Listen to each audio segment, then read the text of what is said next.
Dilansir dari Detik News, pegawai KPK gusar karena lolosnya ikan besar. Gejolak terjadi kembali di tubuh KPK. Motor penindakan KPK selama setahun terakhir ini menjadi sorotan. Ada setidaknya 114 penyidik dan penyelidik yang menandatangani petisi. Permohonan resmi itu ditujukan kepada pimpinan lembaga anti rasuah itu lantaran mereka yang menekannya resah. Kenapa?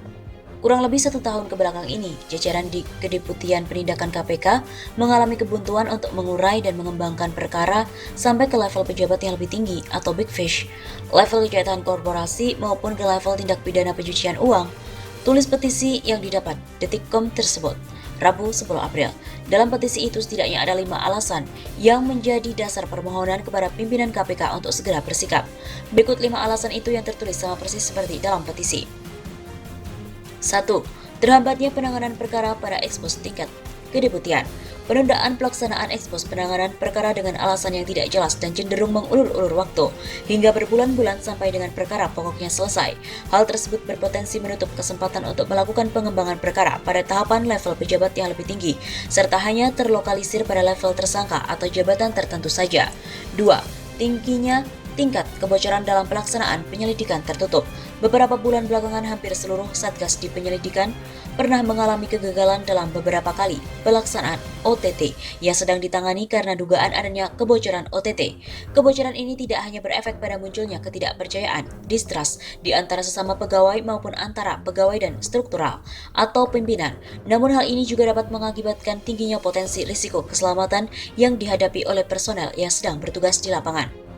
3. Tidak disetujuinya pemanggilan dan perlakuan khusus terhadap saksi. Pengajuan saksi-saksi pada level jabatan tertentu ataupun golongan tertentu menjadi sangat sulit.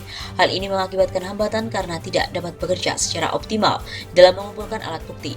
Selain itu, terdapat perlakuan khusus terhadap saksi.